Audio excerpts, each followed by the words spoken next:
Hello students, welcome to Mishra's classes. बच्चों, आप सभी का आज की इस क्लास में बहुत बहुत स्वागत है।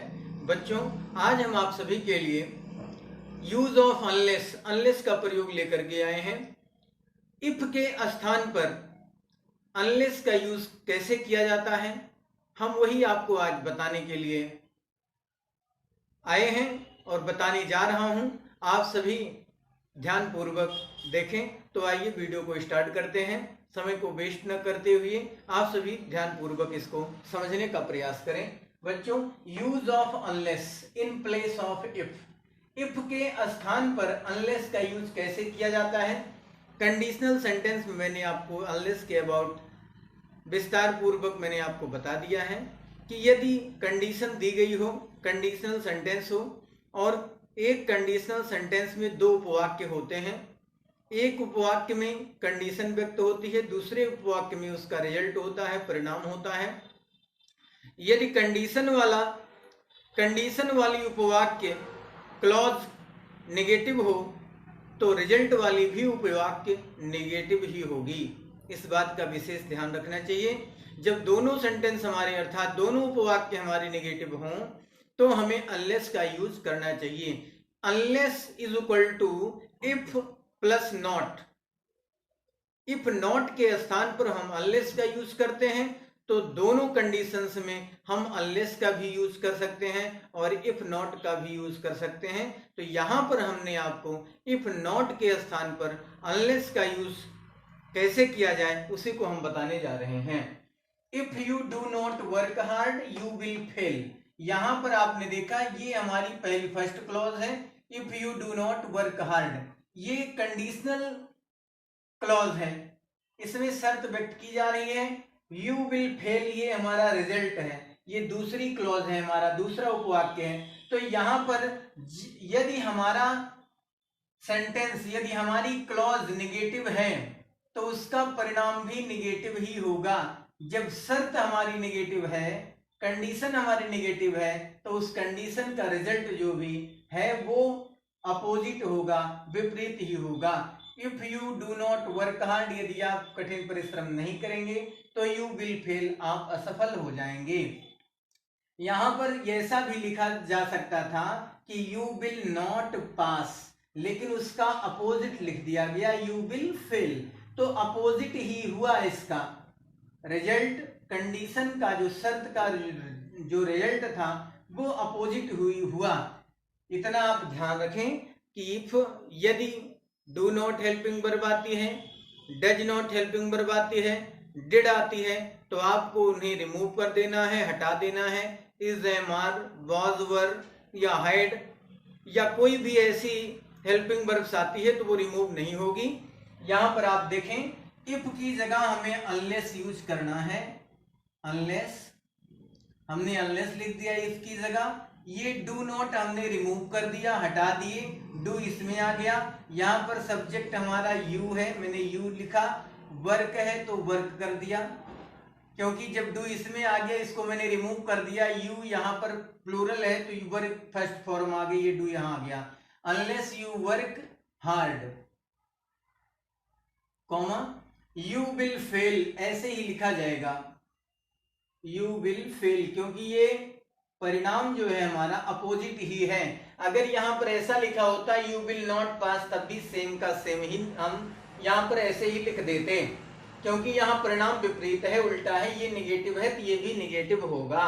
नेक्स्ट है इफ यू वर्क हार्ड। अब यहां पर निगेटिव वर्ड्स नहीं दिए गए हैं, तो जब ये निगेटिव नहीं है तो ये भी निगेटिव नहीं है, ये निगेटिव होगा तो ये भी निगेटिव हो जाएगा। तो यहां पर क्या करना होगा, अनलेस, अनलेस लिख दिया, ये निगेटिव हो गया। यू वर्क हार्ड सेम लिख दिया जाए, यू वर्क हार्ड, कॉमा। अब यहां पर you will not succeed, you will not succeed,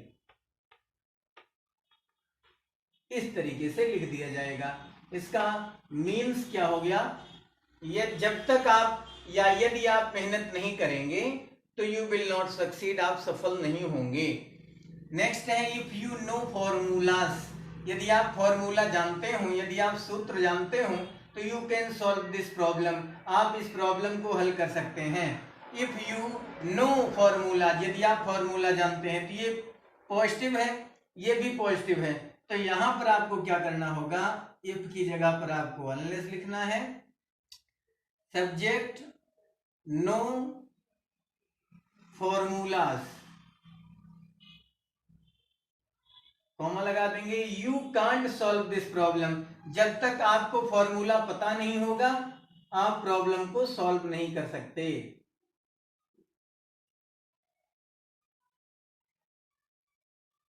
solve this problem, इस तरीके से। नेक्स्ट है इफ यू आर ऑनेस्ट, यहां पर देखो आर आ गया, अब इसको हमें हटाना नहीं है, सीधे लिखना है अनलेस यू आर नॉट, सिर्फ रिमूव करेंगे हम ऑनेस्ट।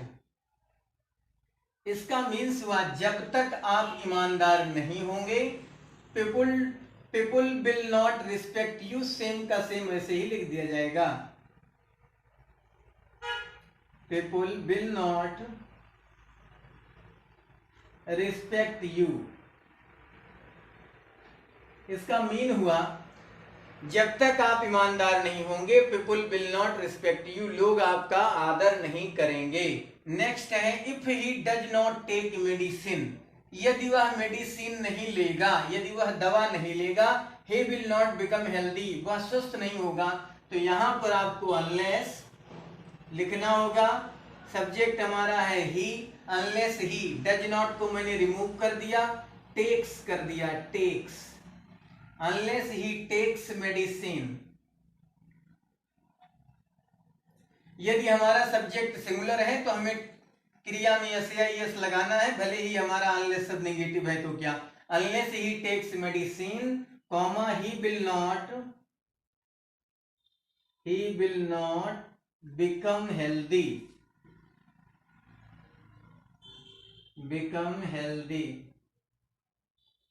नेक्स्ट है if you do not prove it, तो यहां पर अनलेस यू डू नॉट को हम रिमूव कर देंगे, प्रूव इट लिख देंगे, unless you prove it, comma the जज विल नॉट बिलीव, जब तक आप इसे सिद्ध नहीं करेंगे द जज विल नॉट बिलीव इट। इस तरीके से आप अनलेस का यूज इफ के स्थान पर कर सकते हैं, बहुत आसान विधि से। बस ध्यान रखना है कि सेंटेंस हमारा विपरीत होना चाहिए, अपोजिट होने चाहिए। मैं आपको 4 सेंटेंस और बताने का प्रयास करता हूं, आप बेहतर ढंग से इनको समझने का प्रयास करें। तो बच्चों नेक्स्ट सेंटेंस आप देखें, if you do not change your mind, यदि आप अपना विचार नहीं बदलेंगे तो I will not able to support you, तो मैं आपकी मदद नहीं कर सकूंगा। तो यहां पर आपको क्या करना है, डू नॉट, मैंने आपसे बार बार बताया कि डू नॉट को हम रिमूव कर देंगे, डू नॉट की जगह इफ की जगह पर, और डू नॉट की जगह पर हमने अनलेस का यूज कर दिया। जब हमने अनलेस का यूज कर दिया तो हमारे पास सब्जेक्ट बचा, सब्जेक्ट के पश्चात हमें मेन वर्ब लिखनी है, चेंज, हमारा सब्जेक्ट प्लूरल है इसलिए फर्स्ट फॉर्म यूज किया गया, चेंज योर माइंड,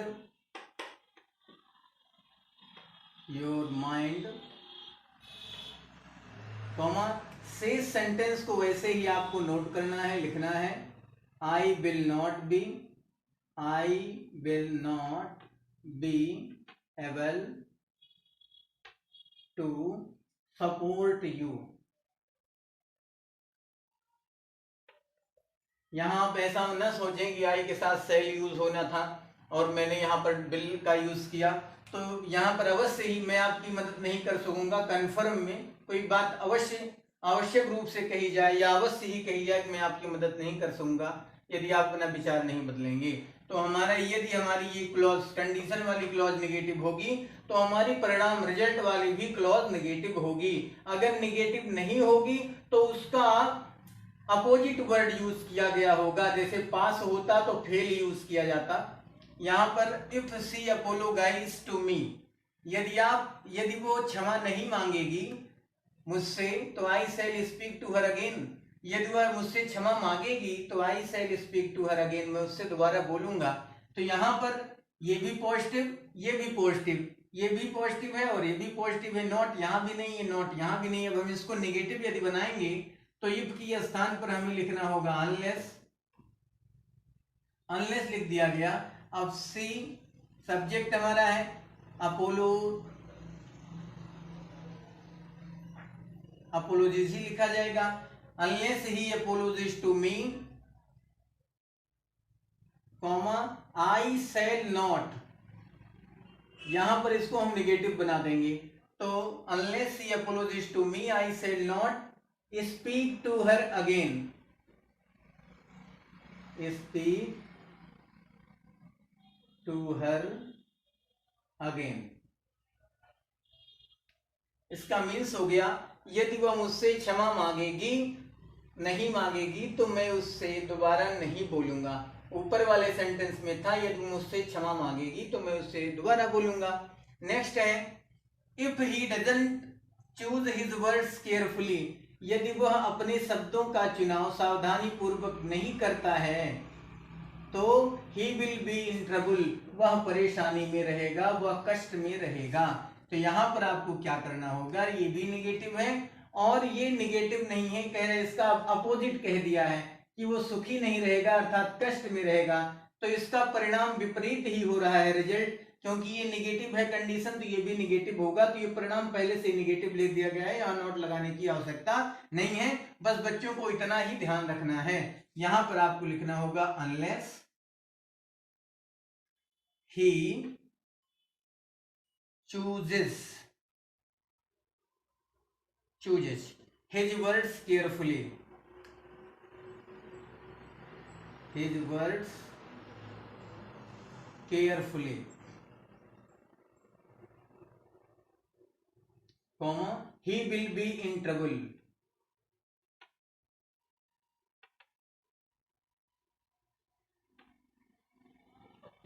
नेक्स्ट है if you don't read this book, तो यहां पर डोंट शब्द आया है, आपको अनलेस यूज कर देना है।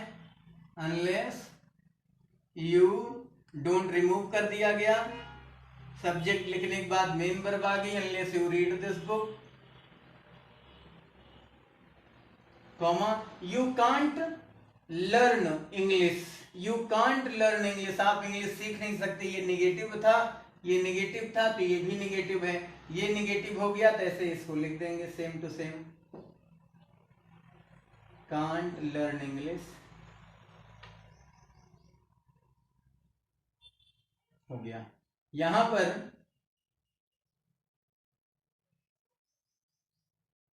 पर unless you read this book, जब तक आप यह पुस्तक नहीं पढ़ेंगे यू कांट लर्न इंग्लिश, आप इंग्लिश नहीं सीख सकते। नेक्स्ट है if you come to me, यदि आप मेरे पास आते तो आई विल हेल्प यू, मैं आपकी हेल्प अवश्य करता। तो यहां पर आपको लिखना होगा अनलेस, नेगेटिव बन गया, you come to me same to same लिख लेंगे, you come to me, comma I will not help you हो जाएगा, I will not help you. इसका मीन हो गया ये जब तक आप मेरे पास नहीं आएंगे तब तक मैं आपकी हेल्प नहीं करूंगा। नेक्स्ट है unless you do not, remove कर दिया, गो टू दिल्ली, जब तक आप दिल्ली नहीं जाएंगे, comma you will not see the red fort, आप लाल किला नहीं देखेंगे, सी द रेड फोर्ट।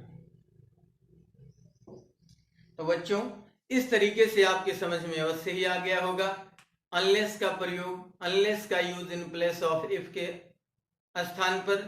तो बच्चों आशा करता हूं कि आपके समझ में अवश्य ही आया होगा। यदि आपको मेरा वीडियो पसंद आ रहा हो और या आप मेरे चैनल पर नए हों तो आप मेरे चैनल को सब्सक्राइब करें और बेल आइकन को भी प्रेस कर दें, वीडियो को शेयर कर दें और लाइक कर दें। Thank you, thanks for watching.